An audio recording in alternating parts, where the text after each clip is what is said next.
तो नमस्कार मित्रों, BSc agriculture second semester crop physiology के इस वीडियो सीरीज़ की श्रृंखला में तीसरे लेक्चर में आपका स्वागत है।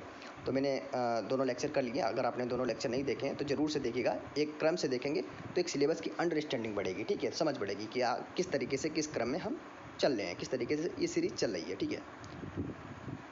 तो आज के दिन शुरू करेंगे प्लांट सेल डिफ्यूजन ऑस्मोसिस से जो भी सिलेबस के टॉपिक से प्रश्न बन सकते हैं वो सारे क्वेश्चन आपको दिए जा रहे हैं, ठीक है। प्लांट सेल डिफ्यूजन ऑस्मोसिस से संबंधित सारे प्रश्न। पहला प्रश्न है, पौधों की कोशिका को परिभाषित करने वाली विशिष्ट संरचना कौन सी है? कौन सी है? पौधों की कोशिका को परिभाषित करने वाली विशिष्ट संरचना कौन सी है? तो सेल वॉल, ठीक है। सेल वॉल सेल के चारों तरफ पाई जाती है, ठीक है, जैसे दीवार कहते हैं, ठीक है। जैसे चारों तरफ से कोई चार दीवारी बना लेते हैं, उसी तरीके से सेल के चारों तरफ सेल वॉल पाई जाती है, जो पौधों की कोशिका को एक विशिष्ट संरचना में बदल देती है, ठीक है। क्वेश्चन नंबर 2, पौधों की कोशिका में वैक्यूम का प्रमुख कार्य क्या होता है? वैक्यूल का प्रमुख कार्य क्या होता है? तो ये अपशिष्ट संगठन, संग्रहण और तनाव दाब, यानी जो टर्गर प्रेशर होता है उसको बनाए रखता है। कौन? वैक्यूल। तो ऐसे भी पूछ सकता है वैक्यूल का प्रमुख कार्य, और ऑप्शन इंग्लिश में भी दे सकता है तो टर्गर प्रेशर। तो हिंदी और दोनों में, इंग्लिश दोनों में ध्यान रखें, ठीक है। तो अगला है, किस अंगक को कोशिका का पावर हाउस कहा जाता है? ये तो बचपन से पढ़ते आ रहे हो, माइटोकांड्रिया, ठीक है, माइटोकांड्रिया, ठीक है। अगला क्वेश्चन नंबर 4, कोशिकाओं में प्रोटीन संश्लेषण की प्रक्रिया कहाँ होती है? तो प्रोटीन का संबंध भाई राइबोसोम से है, जाहिर सी बात है। ऐसे क्वेश्चन कभी कभी दिमाग से निकल जाते हैं तो रिपीट करते रहिएगा, ठीक है। क्वेश्चन नंबर 5, कोशिका झिल्ली किस प्रकार की पारगम्यता दिखाती है? तो अर्ध पारगम्यता, ठीक है, अर्ध पारगम्यता। अगला है, कोशिका भित्ति मुख्यतः किससे बनी होती है? सेल्यूलोज से बनी होती है, ठीक है। किससे बनी होती है? सेल्यूलोज से बनी होती है। प्लास्टिड की कौन सी किस्म प्रकाश संश्लेषण में सहायक होती है? तो क्लोरोप्लास्ट। क्लोरोप्लास्ट का मतलब इसके अंदर क्या पाया जाता है? क्लोरोफिल पाया जाता है। अगला क्वेश्चन नंबर 8, डिफ्यूजन की दर पर कौन सा कारक सबसे अधिक प्रभाव डालता है? तो एकाग्रता, कॉन्सेंट्रेशन, डिफ्यूजन, ठीक है, कॉन्सेंट्रेशन, ठीक है, किस तरीके से ये कॉन्सेंट्रेट होकर कार्य करता है। तो ये कंसंट्रेशन ग्रेडियंट डिफ्यूजन की दर पर प्रभाव डालता है। अगला क्वेश्चन नंबर 9, डिफ्यूजन से संबंधित, डिफ्यूजन किस दिशा में होता है? किस दिशा में होता है? उच्च एकाग्रता से निम्न एकाग्रता की ओर, यानी हाई कंसंट्रेशन से लो कंसंट्रेशन की ओर होता है, ठीक है। तो अगला है क्वेश्चन नंबर 10, कौन सी प्रक्रिया प्लाज्मोलाइसिस में होती है? कौन सी प्रक्रिया प्लाज्मोलाइसिस में होती है? तो भैया कौन सी होती है? जल का बहिर्गमन, एक्जोमेसिस, ठीक है, एक्जोमोसिस। अगला क्वेश्चन, ऑस्मोसिस किस प्रक्रिया का परिवहन है? तो ऑस्मोसिस जो होती है कोई एक्टिव नहीं होता है, निष्क्रिय होता है, निष्क्रिय परिवहन, ठीक है। ऑस्मोसिस कैसा परिवहन है? तो निष्क्रिय। दे सकता है ऑस्मोसिस कैसा है, सक्रिय है, निष्क्रिय है, न्यूट्रल है, तो निष्क्रिय परिवहन है। पौधों में जल का अवशोषण सबसे पहले कहाँ होता है? तो भाई रूट हेयर्स में, सबसे पहले रूट हेयर्स में। रूट हेयर्स का मतलब जैसे ये जड़ होती है, जड़, और फिर ऐसे ऐसे ऐसे इस तरीके से रूट हेयर होती हैं, ठीक है। अगला क्वेश्चन नंबर 13, तनाव दाब किस प्रक्रिया का परिणाम है? तनाव दाब किस प्रक्रिया का परिणाम है? एंडोस्मोसिस के बाद में तनाव दाब उत्पन्न होता है। तो किसका परिणाम है? एंडोस्मोसिस का, एंडोस्मोसिस। क्वेश्चन नंबर 14, यदि कोई कोशिका प्लाज्मोलाइसिस में चली जाए तो कौन सा घोल बाहर होगा? तो कौन सा घोल बाहर होगा? तो घोल हाइपरटोनिक घोल बाहर होगा। कौन सा घोल? हाइपरटोनिक घोल। क्वेश्चन नंबर 15, यदि कोई कोशिका टर्गिड हो जाए, टर्गिड, तो उसका बाहरी माध्यम कैसा होगा? जैसे ये सेल है तो कोई टर्गिड थोड़ा ऐसे हो जाए, ठीक है, उसका माध्यम कैसा होगा? तो एक से दूसरे माध्यम में जाएगी तो कैसा होगा? तो हाइपोटोनिक। कैसा माध्यम होगा? हाइपोटोनिक। ऊपर वाला क्या था? हाइपरटोनिक, ठीक है। प्लाज्मोलाइसिस में चली जाए तो हाइपरटोनिक, और यदि कोई कोशिका जो टर्गिड हो, ठीक है, तिरछी हो, तो वो कैसी होगी? हाइपोटोनिक। अगला है, सेल झिल्ली का मुख्य घटक क्या है? सेल झिल्ली का मुख्य घटक क्या है? फास्फोलिपिड, सेल झिल्ली का मुख्य घटक फास्फोलिपिड, ठीक है। किस प्रकार का डिफ्यूजन विशेष प्रोटीन वाहकों की मदद से होता है? तो सहायक प्रसरण एक विशेष प्रकार के डिफ्यूजन प्रोटीन वाहकों की मदद से बनता है, ठीक है। डिफ्यूजन की प्रक्रिया में ऊर्जा की आवश्यकता होती या नहीं? भाई डिफ्यूजन में ऊर्जा कहाँ से आएगा? ठीक है, तो कढ़ी में कद्दूआ थोड़ी ना आएगा। अगला 15, ऑस्मोसिस किस प्रकार का डिफ्यूजन है? जल अणुओं का विशेष डिफ्यूजन, ठीक है, ऑस्मोसिस जल अणुओं का विशेष डिफ्यूजन। आपने किशमिश के साथ परासरण ये सब पढ़ा होगा। तो एक पूरा मैं सीरीज ला रहा हूँ, पूरा लेक्चर क्लियर कर दूंगा, जल्दी लाऊंगा आपके एग्जाम के पहले, ताकि आप एग्जाम से 2 दिन पहले भी देख के जाएं। सिलेबस का मेरा समझाया हुआ वीडियो ही देख लें, आप फोड़ के आएंगे जी हो। अगला 20 कौन सा पथ जल के अवशोषण के लिए महत्वपूर्ण होता है? तो बताओ भैया, कौन सा पथ जल के अवशोषण के लिए महत्वपूर्ण होता है? एपोप्लास्ट और सिम्प्लास्ट, एपोप्लास्ट और सिम्प्लास्ट दोनों। ये क्वेश्चन आप रिमूव कर सकते हो, ये अभी नहीं, 2 साल बाद इसका इंपॉर्टेंस बहुत होगा। अभी थोड़ा एग्जाम सिंपल आ रहे हैं, उतना सिंपल भी नहीं आ रहे हैं, ठीक है। अगला 21 प्लाज्मोलाइसिस को पहली बार किसने परिभाषित किया? तो डीट्राइट। ऐसे क्वेश्चन बीबीआईपी क्वेश्चन होते हैं, बीबीआईपी क्वेश्चन। प्लाज्मोलाइसिस को पहली बार किसने परिभाषित किया? तो डीट्राइट ने। कोशिका की, क्वेश्चन नंबर 22, कोशिका की पूर्ण टारगेट अवस्था में दीवार का दाब कैसा होता है? तो दीवार का दाब पूर्ण टारगेट होगा तो अधिकतम होगा भाई, इस तरीके से होगा, तिरछा तो भार ज़्यादा होगा ना, सीधा होगा तो भार होगा नहीं होगा, तो अधिकतम होगा। अगला, निष्क्रिय परिवहन में कौन सी ऊर्जा नहीं लगती है? कौन सी ऊर्जा नहीं लगती? एटीपी नहीं लगती है। कौन सी ऊर्जा? एटीपी ऊर्जा नहीं लगती है निष्क्रिय परिवहन में। 24 नंबर, ऑक्सो ऑस्मोसिस किस दिशा में होता है? कोशिका से बाहर, सॉरी एक्सो और ऑक्सो 2 होते हैं, ठीक है। एक्सो मतलब बाहर, एग्जैक्ट, ठीक है, तो कोशिका से बाहर। 25 किसी पौधे की जड़ों में अधिक जल अवशोषण हेतु किस संरचना की वृद्धि होती है? तो रूट हेयर। मान लिया कोई पौधा है और उसकी जो जड़ है उसमें अगर जल अवशोषण जितना ज़्यादा होगा उतना ही उसकी जो रूट हेयर है वो बढ़ेंगे, उनकी वृद्धि होगी, ठीक है।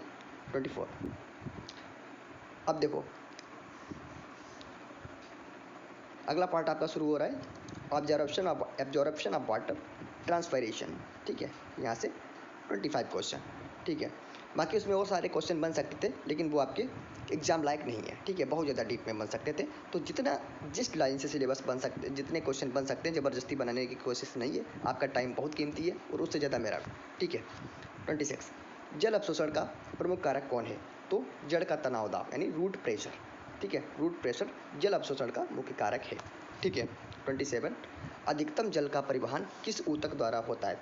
फिर जल का संबंध जाइलम से, रट लो। अगला है ट्रांसपीरेशन किस भाग से सबसे अधिक होता है? ट्रांसपीरेशन किस भाग से सबसे अधिक होता है? पत्तियों के स्टोमेटा से, पत्तियों के स्टोमेटा से। आपने ट्रांसपीरेशन कायदे से अगर पढ़ा होगा और यही क्वेश्चन आते हैं, पढ़ा आपने बिल्कुल भी हो, लेकिन एग्जाम में ओरिएंटेड कौन से क्वेश्चन एकदम सटीक आने वाले हैं। तो अगर आपने एग्री ज्ञानपीठ नहीं ज्वाइन किया है, और अब मित्रों को सलाह देते रहिएगा, शेयर करते रहिएगा, ताकि उनका भी कुछ कल्याण हो जाए, अपने जो जूनियर हैं सीनियर हैं बताते रहिएगा, ठीक है। 29 क्वेश्चन, 29। चलो भाई, जाइलम में जल का स्थानांतरण किस सिद्धांत पर आधारित है? तो कोहेजन टेंशन द्वारा, ठीक है, टेंशन तनाव द्वारा, ठीक है, कोहेजन फोर्स वगैरह आपने काफ़ी पढ़े होंगे। अगला 30 किस समय ट्रांसपीरेशन अधिक होता है? दोपहर में भाई, दोपहर में कितनी धूप होती है, ठीक है, बाष्प बढ़ेगी, बादल बनेंगे, ये सब, ठीक है। किस समय ट्रांसपीरेशन अधिक होता है? तो भैया दोपहर के समय। अगला 31 नंबर, कौन सा पौधा सबसे कम ट्रांसपीरेशन करता है? तो जीरोफाइट मरुस्थल में जो उगते हैं भैया, कैक्टस वगैरह, कैक्टस हो गए, ठीक है, तो ये सबसे कम ट्रांसपीरेशन करते हैं भाई। वहाँ पे क्या होता है? बिल्कुल सूखा साखड़ा होता है, वहाँ पे कहाँ से बारिश होती है, ठीक है, तो जीरोफाइट पौधे में ट्रांसपीरेशन बहुत कम होता है, ठीक है, जैसे राजस्थान वगैरह। बाष्पोत्सर्जन का मापन किस यंत्र से किया जाता है? बहुत इंपॉर्टेंट क्वेश्चन, ये घुमाने वाले क्वेश्चन होते हैं। पोर्टोमीटर द्वारा। कौन सा यंत्र है भैया? पोर्टोमीटर। ट्रांसपीरेशन के लिए कौन सी परिस्थिति उपयुक्त है? उच्च तापमान, कम आर्द्रता। उच्च तापमान और आर्द्रता कम चाहिए। ट्रांसपीरेशन से पौधों को क्या लाभ होता है? बताओ भाई, ट्रांसपीरेशन से पौधों को क्या लाभ होता है? तापमान को नियमन, तापमान को बनाए रखना, तापमान को स्थिर रखना, और खनिजों का परिवहन, खनिजों को लादकर एक स्थान से दूसरे स्थान पर जाना, ठीक है। अगला 35 नंबर, किस गैस की उपस्थिति में ट्रांसपीरेशन कम होता है? भाई CO2, जहाँ जाएगी वहाँ बवाल करेगी, ठीक है, तो ट्रांसपीरेशन कम होगा CO2 गैस की उपस्थिति में, ठीक है। क्यूटिक्यूलर ट्रांसपीरेशन किस पर होता है? तो पत्तियों की ऊपरी सतह पर। क्यूटिक्यूलर पत्तियों की ऊपरी सतह पर। 36 का पत्तियों की ऊपरी सतह पर। 37 नंबर, किस पौधे में ट्रांसपीरेशन रात में होता है? तो केम प्लांट, जैसे पाइनएप्पल, अनानास, ठीक है, पाइनएप्पल को हिंदी में अनानास। तो किस पौधे में ट्रांसपीरेशन रात में होता है? तो अनानास। तो रात में खाना भाई अनानास, क्योंकि उसमें रात में ट्रांसपायरेशन होता है, ठीक है। जल अवशोषण देखो मैं ट्रिक के लिए बता देता हूँ ताकि आपको याद रहे, कुछ चीज़ें मैं ट्रिक के लिए बता देता हूँ, ठीक है, ताकि आपको आपके दिमाग में सटीक तरीके से बैठ जाए, जो एग्जाम में आपको तुरंत ध्यान आए कि हाँ इस तरीके से कोई चीज़ बताई गई थी। अगला 38 नंबर, जल अवशोषण की क्रिया किस दिशा में होती है? तो मिट्टी से जड़ की ओर, मिट्टी से जड़ की ओर, ऐसे भी आ सकता है जड़ से मिट्टी की ओर, ठीक है। भाई जल अवशोषण कहाँ से होगा? मिट्टी से शुरू होगा, ठीक है, मिट्टी से शुरू होगा, जड़ की ओर होगा, जड़ ऊपर होती है, मिट्टी नीचे होती है, ठीक है, तो जड़ से मिट्टी की ओर। अगला, जल का सबसे बड़ा भाग किस रूप में निकलता है? तो ट्रांसपीरेशन। अगला 40 नंबर, ट्रांसपीरेशन मुख्यतः किसके माध्यम से नियंत्रित होता है? तो स्टोमेटा के द्वारा। भाई स्टोमेटा के द्वारा जो आपकी वाष्प वगैरह है, ठीक है, वो नियंत्रित होती है, ठीक है, वाष्पोत्सर्जन वगैरह, ठीक है। अगला, ट्रांसपीरेशन की तीव्रता बढ़ाने में कौन सा कारक प्रभावी है? भाई जितनी तेज हवा चलेगी उतनी तेज ट्रांसपीरेशन होगा, ठीक है, वाष्पोत्सर्जन होगा। जल परिवहन के समय कौन सी संरचनाएं जल की निरंतरता बनाए रखती हैं? तो जाइलम के तत्व। जाइलम संबंधित है जड़ से, और जड़ संबंधित है जल परिवहन के लिए भाई परिवहन। एक्टिव जल अवशोषण में कौन सी ऊर्जा लगती है? भाई एटीपी। एक्टिव जल प्रसंस्करण में एटीपी, ठीक है। अगला है 44 नंबर, कैपिलरी क्रिया का योगदान किस प्रक्रिया में होता है? कैपिलरी, भाई कैपिलरी वाटर आपने पढ़ा होगा, कैपिलरी पानी वाटर का जब चैप्टर पढ़ते हैं तो 12th फर्स्ट ईयर में पढ़ा होगा कैपिलरी जल परिवहन। तो कैपिलरी संबंधित है परिवहन से, ठीक है। किस पौधे में जल अवशोषण की दर सबसे तेज होती है? धान में दिन रात पानी लगाते होगे आप लोग, ठीक है। अगला 46 नंबर, 46 किस उपस्थिति में जल अवशोषण घट जाता है? बताओ भाई। तो उच्च लवणीय मृदा में कौन सा तंत्र जल को ऊपर की ओर खींचता है? तो कोहेशन टेंशन। देखो रिपीट, ठीक है। अगला है, पौधों में अधिकतम जल हानि किस रूप में होती है? तो भाई ट्रांसपीरेशन के रूप में होती है। अधिकतम जल हानि ट्रांसपीरेशन के रूप में होती है, भाई वाष्पोत्सर्जन के रूप में होगी। ट्रांसपीरेशन किस प्रकार की प्रक्रिया है? तो भौतिक और शारीरिक दोनों। तो पौधों के शरीर में होती है, यानी पौधों के अंगों में होती है, और भौतिक क्यों होती है? भाई भौतिक रूप से तो काफ़ी सारी चीज़ें भाग लेती हैं उसमें, ठीक है। तो ट्रांसपीरेशन किस प्रकार की प्रक्रिया है? भौतिक और शारीरिक दोनों। अगला है, जड़ की बाह्यतम परत क्या कहलाती है? तो एपिडर्मिस, ठीक है, एपिडर्मिस। तो भाई आपके 12 मिनट के इस वीडियो में 50 क्वेश्चन आपके आपका जो सिलेबस है उसका पूरा एक टॉपिक ख़त्म हो गया है। तो अगला जो आपका टॉपिक का नंबर है वो कौन सा टॉपिक है मैं आपको बता देता हूँ। 51 नंबर से शुरू होगा, ठीक है, 51 नंबर से शुरू होगा। देखिएगा इस सीरीज में टोटल 70 क्वेश्चन है, तो 70 क्वेश्चन कर लेते हैं अभी समय, ठीक है। तो 51 नंबर, स्टोमेटा मुख्यतः कहाँ पाए जाते हैं? स्टोमेटा निचली सतह पे, भाई पत्ती होती है, पत्ती की निचली सतह पे पाए जाएंगे, ठीक है, ये पत्ती है और इसकी जो निचली सतह होती है यहाँ पे पाए जाते हैं, ठीक है। स्टोमेटल ओपनिंग को नियंत्रित करने वाली कोशिकाएं कौन सी हैं? भाई कौन सी करेंगी? गार्ड सेल करेंगी, गार्ड बन के रक्षा, तो रक्षक कोशिकाएं, ठीक है। अगला, किस परिस्थिति में स्टोमेटा खुले होते हैं? बताओ भाई। प्रकाश की उपस्थिति में, भाई प्रकाश होगा, लाइट होगी, तभी तो स्टोमेटा खुलेंगे, तभी तो उनको ताकत मिलेगी, ठीक है। अगला 53, रक्षक कोशिकाओं में टर्गिडिटी किसे इंगित करती है? तो स्टोमेटल छिद्र खुलता है, ठीक है। टर्गिडिटी जो स्टोमेटल का जो छिद्र होता है उसको खोलने में मदद करता है, ठीक है। जिस तरीके से हम नाक से सांस लेते हैं उसी तरीके से ये स्टोमेटा होते हैं। कौन सा आयन स्टोमेटा की गति को नियंत्रित करता है? बताओ कौन सा आयन? तो स्टोमेटा से संबंधित पोटेशियम है, कभी कभी K+ दे देता है, K- दे देता है, ठीक है, K- आयन, तो K पॉजिटिव लगाना भाई साहब, ये भी ध्यान रखना, ठीक है। इसलिए प्रश्न को बड़ी बारीकी से देखो, ठीक है। अगला है 56, ABA एब्सिसिक एसिड का स्टोमेटा पर क्या प्रभाव पड़ता है? बताओ भाई। स्टोमेटा को बंद करेगा, ठीक है। ABA बड़ा खतरनाक होता है, बंद कर देता है। स्टोमेटा किसके कारण खुलते और बंद होते हैं? तो रक्षक कोशिकाओं के तनाव दाब में परिवर्तन के कारण बंद होते और खुलते हैं, ठीक भाई। अगला है, रक्षक कोशिकाओं का प्रकार डाइकोट और मोनोकॉट पौधों में एक सेकंड कैसा होता है? डाइकोट यानी द्विबीजपत्री और एक बीजपत्री में कैसा होता है? तो भाई डाइकोट में सेम के आकार की तरह और मोनोकॉट में एक डंबल के आकार की तरह होता है। किसके आकार की तरह? डंबल के आकार की तरह होता है, ठीक है। अगला क्वेश्चन नंबर 59। स्टोमेटल गतिविधि का सीधा संबंध किसके साथ होता है? स्टोमेटल गतिविधि का सीधा संबंध भाई स्टोमेटल प्रकाश से भी होता है, CO2 से भी होगा। तो CO2 की जो एकाग्रता है और जो आंतरिक जल स्थिति है उससे होता है। आपको प्रकाश और CO2 की एकाग्रता ध्यान रखना है, ठीक है। अगला क्वेश्चन 59 के बाद 60 नंबर। स्टोमेटा खुलने पर कौन सी गैस अंदर जाती है? कौन सी गैस अंदर जाएगी भाई? अंदर CO2 जाएगी और बाहर को निकलता है, बाहर क्या निकलेगी? O2, ठीक है, O2। अगला, स्टोमेटल मूवमेंट को सबसे पहले किसने व्याख्यायित किया था? ठीक है, सबसे पहले साच ने। स्टोमेटल यानी जो स्टोमेटल जो पौधों में जो स्टोमेटल मूवमेंट होती है वो सबसे पहले साच ने सच बताया था स्टोमेटल मूवमेंट के बारे में। तो ये से ध्यान रख सकते हो कि हम पौधों में स्टोमेटा कब खुलते हैं? तो रात में खुलते हैं भैया, रात में खुलते हैं, ठीक है, रात में खुलते हैं। अगला है, स्टोमेटल बंद होने से कौन सी प्रक्रिया प्रभावित होती है? कौन सी प्रक्रिया प्रभावित होती है? प्रकाश संश्लेषण भाई। स्टोमेटा बंद हो जाएंगे तो प्रकाश संश्लेषण प्रभावित होगा, क्योंकि भाई प्रकाश संश्लेषण का काम क्या है? भोजन बनाना, ठीक है। और भोजन कैसे बनेगा? जब गैसों को आदान प्रदान होगा, सूर्य की रोशनी मिलेगी, ठीक है। और स्टोमेटा क्या करता है?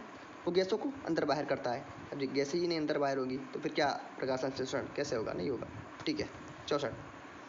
64 किस हार्मोन की उपस्थिति में स्टोमेटा बंद हो जाते हैं? तो ABA, एब्सिसिक एसिड की उपस्थिति में बंद हो जाते हैं। 65 नंबर। रक्षक कोशिकाओं में किसके संचय से टारगेटिटी आती है?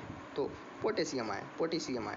देखो, अगर आपको नहीं समझ में आ रहा होगा एग्जाम के समय कि इसमें पोटेशियम है, कैल्शियम है, तो आपने पोटेशियम पढ़ा होगा। तो जाहिर सी बात है क्राफ्ट फिजियोलॉजी में पोटेशियम का बहुत इंपॉर्टेंट होता है, क्योंकि ये प्लांट सेल से ये फोटोसिंथेसिस से लगा के गार्ड सेल सारी चीज़ों में काम आता है, ठीक है। तो पोटेशियम काफ़ी बार आपके सबकॉन्शियस माइंड में बैठ जाता है, तो चीज़ें हो जाती हैं, ठीक है। और जिसने पढ़ा ही नहीं होगा तो क्या लगेगा, ठीक है। तुक्का भी ऐसे नहीं लगता है जब तक पढ़ा नहीं होता है, ठीक है।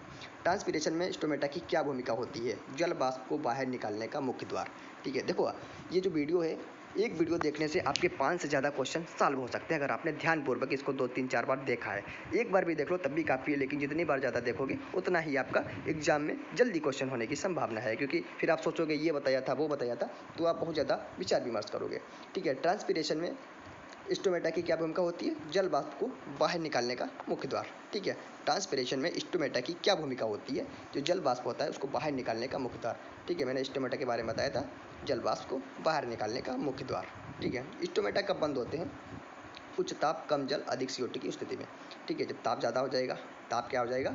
ज़्यादा हो जाएगा, तो स्टोमेटा प्रभावित होता है भाई। टेम्परेचर ज़्यादा हो जाएगा, ठीक है, वाटर साइकिल भी बिगड़ जाएगा, ठीक है। तो स्टोमेटा उच्च ताप, कम जल और अधिक CO2 की स्थिति में बंद हो जाते हैं। 68 किस प्रकार के पौधों में स्टोमेटा कम संख्या में होते हैं? शुष्क जलवायु पौधों में भाई, वहाँ पे जल ही नहीं होगा। कैक्टस, राजस्थान वगैरह में जाओ, वहाँ पता चलेगा, ठीक है। 69 नंबर। स्टोमेटा बंद होने पर किस प्रकार का वातावरण पौधे में बनता है? तो उच्च CO2 और कम ट्रांसपीरेशन, अगला 70 नंबर। स्टोमेटा की संख्या और घनत्व किसका निर्धारण करते हैं? स्टोमेटा की संख्या और घनत्व किसका निर्धारण करते हैं? बताओ भाई, किसका निर्धारण करेंगे? पौधे की ट्रांसपीरेशन दर और जल संरक्षण क्षमता को, ठीक है। तो ये 70 क्वेश्चन आपके पूरे कंप्लीट हो जाते हैं सिलेबस के आपके सेकंड पार्ट से, ठीक है। इसी तरीके से मैं बारीकी से पूरा सिलेबस आपको ख़त्म कराऊंगा। और जो अगला आपका सिलेबस का पार्ट है वो है मिनरल न्यूट्रिशन ऑफ प्लांट्स। सारे ऑब्जेक्टिव क्वेश्चन आपको इससे संबंधित अगले वीडियो में देखने को मिलेंगे। इस वीडियो में 70 क्वेश्चन काफ़ी ज़्यादा होंगे, जो कि 20 मिनट में आपका संपूर्ण वीडियो हो चुका है, ठीक है। तो अगले पार्ट के लिए इंतजार करिएगा, जल्दी पार्ट अपलोड किया जाएगा और सारे आपके सेमेस्टर से संबंधित सारे वीडियो जल्दी तत्काल अपलोड कर दिए जाएंगे और पूरी एक तरीके से प्लेलिस्ट ऐड कर दी जाएगी, और जब चाहें आप उसे देख सकते हैं। और दिए गए नंबर पर आप टेलीग्राम ग्रुप से जुड़ सकते हैं, ठीक है। तो फिर मिलता हूँ अगले वीडियो में इसी सीरीज़ में। धन्यवाद।